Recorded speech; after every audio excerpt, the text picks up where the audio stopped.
नमस्कार, स्वागत है साहित्यिक झरोका चैनल पर। आज हम करेंगे सूरसागर। सूरसागर का जो प्रारंभ है वो विनय और भक्ति के पदों से होता है। इसमें अगर देखें, इस जो सूरसागर है इसका संपादन किया है डॉक्टर धीरेन्द्र वर्मा ने, और उनके द्वारा संपादित सूरसागर के पदों की ही व्याख्या हम यहाँ पर कर रहे हैं। देखिए, सूरसागर का जो प्रथम पद है वो मंगलाचरण पर आधारित है। मंगलाचरण यानी मंगल कामना करना, किसके लिए? अपने इस ग्रंथ की निर्विघ्न समाप्ति के लिए सूरदास ने इस बात का ध्यान रखा है। यानी सबसे पहले उन्होंने मंगल कामना की है, अपने प्रभु से प्रार्थना की है कि जो कार्य वो कर रहे हैं वो उनका पूर्ण हो, क्योंकि वो मानते हैं कि उनके प्रभु ऐसे हैं जो सब पर कृपा करने वाले हैं, सब पर दया करने वाले हैं, किसी भी असहाय की सहायता करने वाले उनके प्रभु हैं। तो आइए देखते हैं क्या है कि चरण कमल बंदो हरि राई।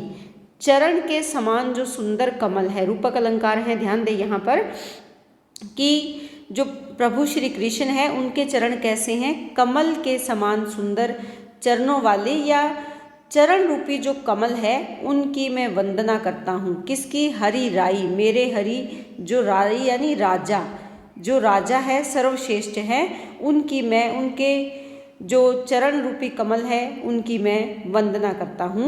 जाकी कृपा पंगु गिरि लंघे। जाकी यानी जिसकी कृपा से पंगु अर्थात अपंग व्यक्ति भी, गिरी होता है पहाड़ पर्वत, लंघे लांग जाता है, कि वे सभी प्राणियों के स्वामी हैं और इतने दयावान हैं, इतने कृपालु हैं कि उनकी कृपा से लंगड़ा व्यक्ति या अपंग व्यक्ति भी पर्वत को लांग जाता है, अर्थात पहाड़ जैसी बाधा को भी आसानी से वो पार करने में समर्थ हो जाता है।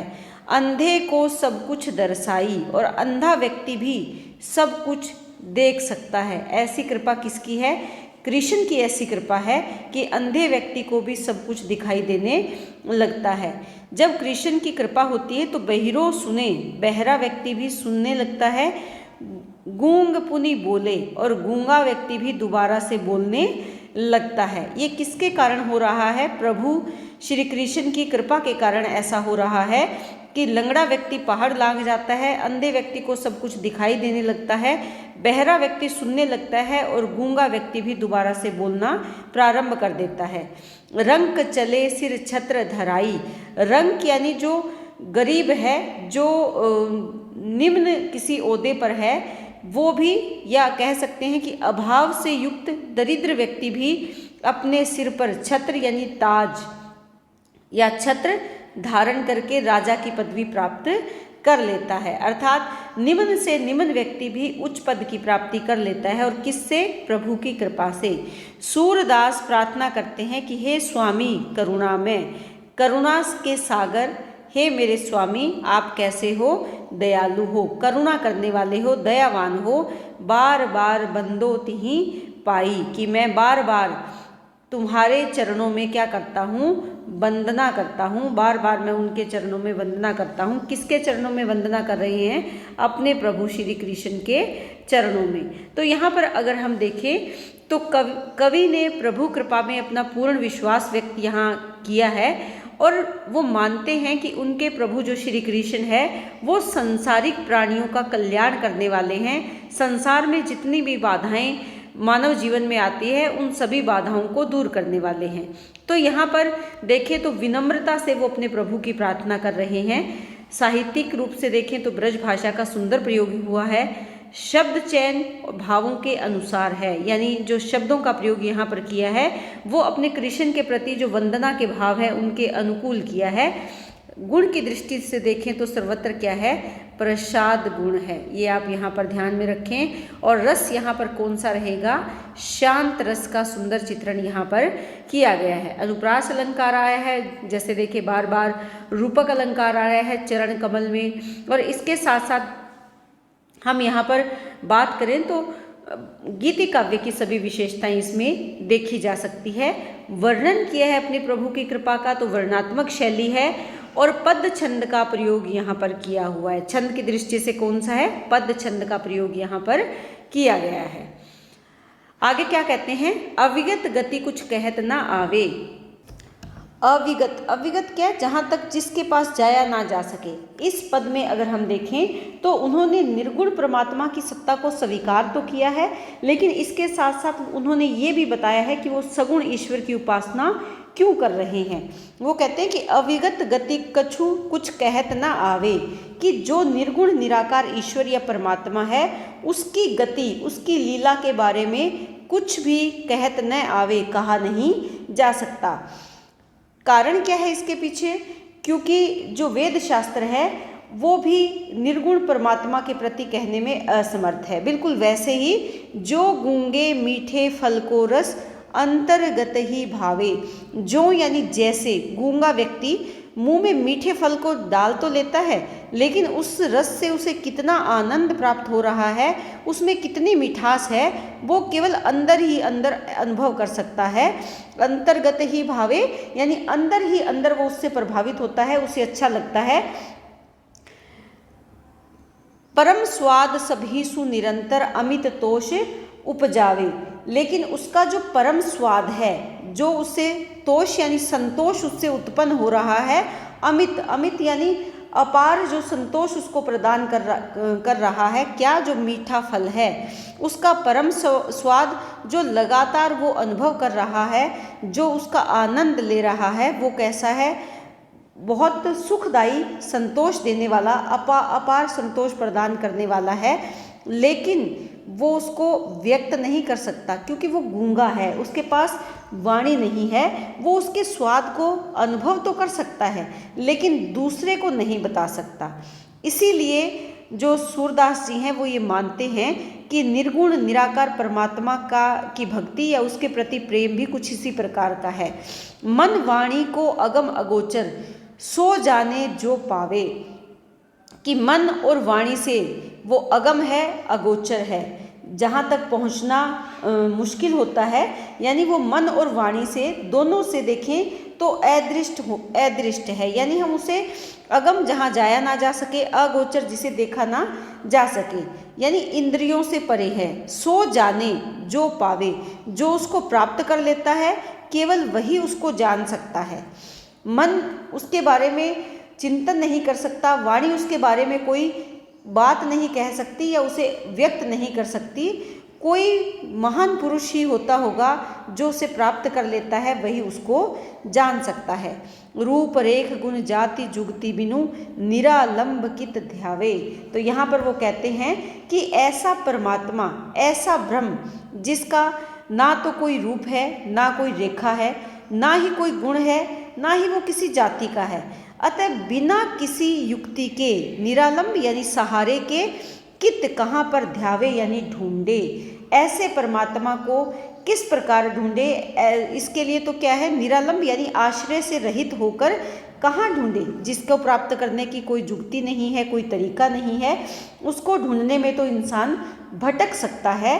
कहने का भाव यहाँ पर क्या है कि उस निर्गुण निराकार ब्रह्म को प्राप्त करने के लिए कोई भी युक्ति साधक के पास नहीं है, और इन्हीं सब विधि, इन सब तरीकों के बारे में अगम विचार ही ताते सूर सगुण पद गावे।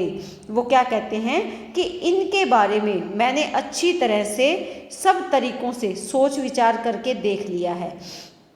वह उस अगम निर्गुण के बारे में उसने विचार कर लिया है जो कि अगम है, अगोचर है। विचार ही ताते यानी उसके बारे में, सूर अब सगुण श्री कृष्ण के पदों का गान करने का निश्चय उन्होंने कर लिया है कि इन सारी बातों के बारे में विचार करके कि वो तो ऐसा अनुभव है जो गूंगे व्यक्ति को मीठे रस से प्राप्त होता है, जिसे वो बोलकर व्यक्त नहीं कर सकता। वो वाणी से परे है, मन की सीमाओं से परे है, वाणी के माध्यम से उसे व्यक्त नहीं किया जा सकता। जो कोई विरला व्यक्ति या साधक उसको प्राप्त कर लेता है वही उसके बारे में जान सकता है, क्योंकि उसकी ना तो कोई रूप है, ना उसकी रेखा है, ना उसके गुणों को पता है, ना उसकी जाति का पता है, ना ही किसी ऐसे तरीके का पता है जिससे कि उसे प्राप्त कर सकें। इसीलिए बिना किसी सहारे के कहाँ ढूंढे, व्यक्ति उसको कैसे प्राप्त करे। इन सब बातों के बारे में विचार करके उस अगम या उस निर्गुण निराकार ब्रह्म को प्राप्त करने की कोई युक्ति नहीं है। ऐसा सब सोच विचार करके ही सूरदास ने सगुण पदों की लीला का या सगुण श्री कृष्ण की लीला का गान करने का निश्चय किया है। तो यहाँ अगर इस पद में देखें तो कवि ने निर्गुण निराकार ब्रह्म की भक्ति की अपेक्षा सगुण साकार भक्ति पर को महत्व दिया है और उस पर विचार किया है। यानी सगुण परमात्मा की भक्ति को इन्होंने एक सहारे के रूप में माना है कि उसे हम देख सकते हैं, उसके लिए हम क्रियाकलाप कर सकते हैं, उसके बारे में हम सोच सकते हैं, वो भक्ति का सहारा है। तो सगुण भक्ति को महत्व दिया है।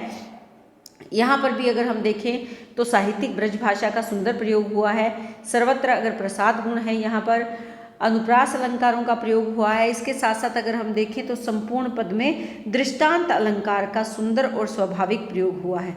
दृष्टांत जैसे हम पढ़ रहे हैं तो हमारे दृश्य हमारी आंखों के सामने उत्पन्न हो रहे हैं। गीति काव्य की विशेषताएं भी इसमें है। रस की दृष्टि से अगर देखें तो शांत रस है, वर्णनात्मक शैली है और पद छंद का प्रयोग यहाँ पर किया गया है।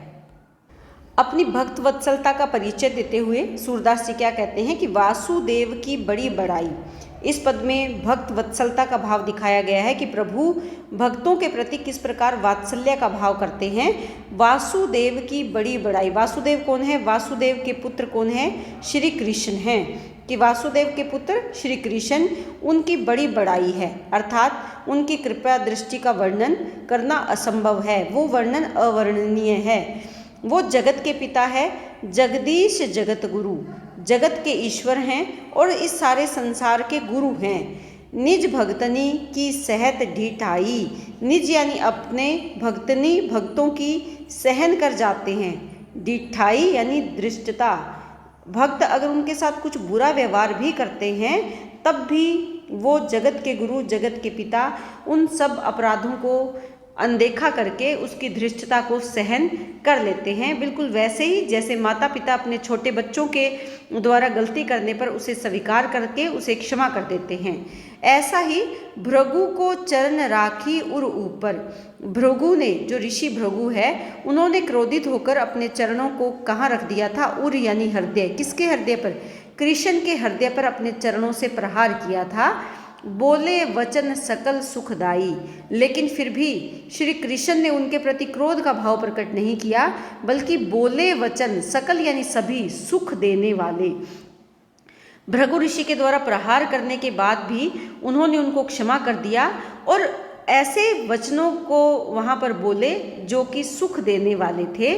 शिव विरंची मारन को धाई। भृगु ऋषि ने जो काम किया, जो धृष्टता की, वो क्या थी? कृष्ण के हृदय पर अपने पैरों से प्रहार किया। उस घटना को देखकर शिव और विरंची यानी ब्रह्मा भृगु को मारने के लिए दौड़ पड़े। यह गति काहू देव ने पाई। लेकिन यहाँ पर उन्होंने किसको रोक दिया? प्रभु ने। प्रभु कौन? श्री कृष्ण ने भृगु ऋषि को क्षमा कर दिया और ऐसी गति किसी भी देव ने प्राप्त नहीं की। दूसरों को क्षमा करने का जो भाव कृष्ण में है, ऐसा किसी अन्य देव में नहीं है। बिनु बदले उपकार करत है, कि बिना किसी बदले के वो उपकार करते हैं। किस पर उपकार करते हैं? अपने भक्तों पर उपकार करते हैं और उसमें बदले का कोई भाव नहीं होता।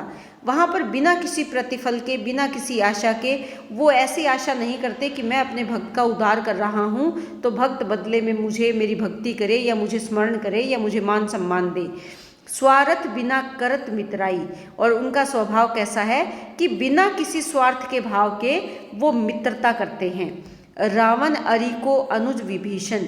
रावण अरि यानी शत्रु का अनुज भाई था। कौन? विभीषण। ताको मिले भरत की नाई। नाई यानी समान। उस शत्रु के भाई विभीषण को भी ताको यानी उसको मिले। प्रभु किस प्रकार मिले? जैसे भरत से प्रसन्न होकर उनको अपने गले लगा लेते हैं, ऐसे ही भगवान के रूप में उन्होंने विभीषण को भी अपने गले से लगा लिया। बकी कपट करी मारन आई। बकी कौन है? राक्षसी है। बकी राक्षसी का नाम है। वो कपट करके मारने के लिए आती है कृष्ण को। सो हरि जू बैकुंठ पठाई। सो यानी उसे भी, हरि यानी कृष्ण ने कहाँ भेज दिया? वैकुंठ। पठाई यानी भेजना, वैकुंठ में भेज दिया, यानी उसको भी मुक्ति के मार्ग पर भेज दिया। क्योंकि वो छल कपट करके उसको दूध, बकी को आप पूतना के नाम से भी जानते हो, पूतना कह सकते हो। यहाँ पर बकी एक कौन है? पूतना। पूतना राक्षसी जो उनको दूध पिलाकर मार देना चाहती थी, उसे भी प्रभु ने वैकुंठ में भेज दिया। बिनु दीने ही देत सूर प्रभु, ऐसे हैं जदुनाथ गोसाई, कि बिना कुछ दिए ही जो प्रभु हैं वो कृपा कर देते हैं। बिना कुछ मांगे ही हमें सब कुछ हमारे प्रभु, सूर के प्रभु कौन है? कृष्ण है, दे देते हैं। दीने ही देत, कि क्या दे देते हैं? अपनी दया, अपनी कृपा, अपना आशीर्वाद वो दे देते हैं। ऐसे है जदुनाथ यानी यदुवंशियों के स्वामी श्री कृष्ण, गोसाई यानी स्वामी है। गोसाई से तात्पर्य यदुनाथ यानी यदुवंशी, और गोसाई यानी स्वामी। यदुवंशियों के स्वामी भगवान कृष्ण इतने उदार हैं, इतने दयालु हैं कि अपने भक्तों के बिना कुछ मांगे ही वो सब कुछ वहाँ पर उनको दे देते हैं। कहने का भाव क्या है कि अपने भक्तों का कष्ट दूर करने में वो एक पल की भी देर नहीं करते, एक क्षण की भी देर नहीं करते, बिना मांगे ही अपने भक्तों को सब कुछ दे देते हैं। तो यहाँ पर इस पद में अगर देखें तो पौराणिक आख्यानों का वर्णन यहाँ पर किया है भगवान की वत्सलता के बारे में बताने के लिए। जो हमने पूतना का यहाँ पर किया, विभीषण के बारे में जाना, भृगु ऋषि के बारे में जाना, ये पौराणिक घटनाएं हैं जिनसे हमें पता चलता है कि भगवान किस प्रकार अपने भक्त के प्रति वात्सल्य का भाव रखते हैं। यहाँ पर भी सहज सरल साहित्यिक ब्रज भाषा का प्रयोग हुआ है, प्रसाद गुण है, लगभग सभी जगह अनुप्रास अलंकार आ रहा है इनके पदों में। उदाहरण दिया है, भृगु ऋषि का दिया है, पूतना का दिया है, विभीषण का दिया है, तो उदाहरण अलंकार है। इसके साथ साथ विभावना अलंकार का भी सुंदर प्रयोग इन्होंने किया है। शांत रस है, वर्णात्मक शैली है, पद छंद का सुंदर प्रयोग यहाँ पर देखा जा सकता है। यहाँ पर ये ध्यान दे सकते हैं कि विभावना अलंकार विशेष रूप से यहाँ आया है। भगवान बिना किसी कारण के ही अपने भक्त पर कृपा कर देते हैं, इस तरह की बातें यहाँ स्पष्ट की गई है। तो यहाँ कौन सा अलंकार है? विभावना अलंकार का सुंदर प्रयोग देखा जा सकता है। सूरदास जी कहते हैं कि काहू को कुल तन न विचारत, काहू यानी किसी को भी, कुल और उसका तन किस कुल से जुड़ा हुआ है, उसका शरीर कैसा है, उसका रूप रंग कैसा है, न नहीं विचारत, कि मेरे प्रभु जो कृष्ण है वो अपनी भक्त वत्सला में या वत्सलता में इतने ज़्यादा डूब जाते हैं कि वो अपने भक्त के कुल या उसके रूप सौंदर्य के बारे में भी बिल्कुल भी नहीं विचारते। अविगत की गति कहीं न परती है, व्याग अजामिल तारत, कि अविगत की गति कहीं न पड़ती। कहने का भाव यहाँ पर क्या है कि आपकी लीला अपरंपार है, आपकी लीला ना तो जानी जा सकती है और ना ही कही जा सकती है।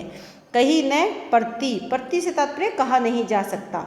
व्याग अजामिल तारत, आप तो अपने भक्तों का कल्याण करने वाले हैं, इसीलिए आपने शिकारी अजामिल का भी उद्धार कर दिया। जो एक दुराचारी व्यक्ति था और एक शिकार करने वाला व्यक्ति था, ऐसे दुराचारी अजामिल को भी तार दिया, उसका भी आपने उद्धार कर दिया।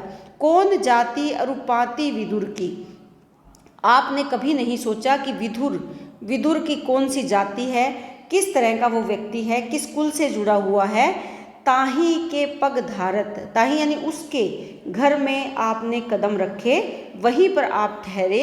भोजन करत मांगी घर उनके, और आपने उनकी भक्ति भावना के कारण ही राजमान मद टारत, राजमान या अहंकार से भरे हुए दुर्योधन के मद का मतलब होता है अहंकार, टारत यानी टाल देना, कि आपने राज सम्मान, जो घमंड से भरा हुआ दुर्योधन का राज सम्मान था, वो लेने से इनकार कर दिया और भोजन करने के लिए कहाँ पहुँच गए? विदुर के घर में चले गए। कहने का भाव क्या है कि प्रभु ने विदुर के घर इसलिए भोजन किया क्योंकि वो भगवान का सच्चा भक्त था, जबकि दुर्योधन कैसा था? अहंकारी व्यक्ति था, घमंडी व्यक्ति था। ऐसे जन्म कर्म के ओछे ओछिन हूँ व्यवहारत, जो व्यक्ति जन्म से और कर्म से ओछा होता है, छोटा होता है, और उसका व्यवहार भी ओछा होता है, यह स्वभाव सूर के प्रभु को, ऐसा ही स्वभाव है श्री कृष्ण जो कि सूर के प्रभु हैं, वो भक्त वत्सल है। प्रण पारत, पारत होता है पार लगाना, अपने वचन को पार लगाते हैं। वो किसी भी जाति कर्म से ओछे व्यक्ति को छोटा नहीं समझते, बल्कि अपने भक्त वत्सल भाव की जो प्रतिज्ञा उन्होंने ले रखी है, दीनहीन छोटे लोगों का उद्धार करने का जो प्रण उन्होंने ले रखा है, वो उसको पूरा करते हैं। तो यहाँ पर उन्होंने एक तो अपनी भक्त वत्सलता का चित्रण किया है कि उनके प्रभु किस प्रकार भक्तों के प्रति वात्सल्य का भाव रखते हैं, दूसरा उनके मन में कितना दयालुता का भाव है, इसके साथ साथ उनकी जो अविज्ञ लीला है जिसको हम जान नहीं सकते, उस लीला का भी चित्रण इस पद में किया है। विशेष में बातें वही लिखेंगे कि भाषा सहज साहित्यिक सरल ब्रज भाषा है जो बोधगम्य है, भावों के अनुकूल शब्दों का चयन हुआ है, गुण की दृष्टि से देखें तो प्रसाद गुण है, यहाँ पर अगर हम देखें तो अनुप्रास अलंकार आया है, और इसके साथ साथ जैसे प्रन पारत मान मद, ये क्या है, अनुप्रास अलंकार यहाँ पर आ रहा है। गीति काव्य की सभी विशेषताएं हैं, शांत रस है, और पद छंद का प्रयोग यहाँ पर सूरदास जी ने किया है। आज के लिए इतना ही। उम्मीद करती हूँ कि आपको बहुत अच्छे से समझ में आ रहा है। मैं कोशिश करूँगी कि आपके एग्ज़ाम से पहले ये सारी व्याख्या मैं आपको करवा पाऊँ। आप प्लीज़ कमेंट करके ज़रूर बताएं कि आपके एग्ज़ाम कब हैं और कब तक आपको ये सिलेबस पूरा करना है। इसी तरह चैनल से जुड़े रहें, लाइक शेयर सब्सक्राइब ज़रूर करें। बहुत बहुत धन्यवाद।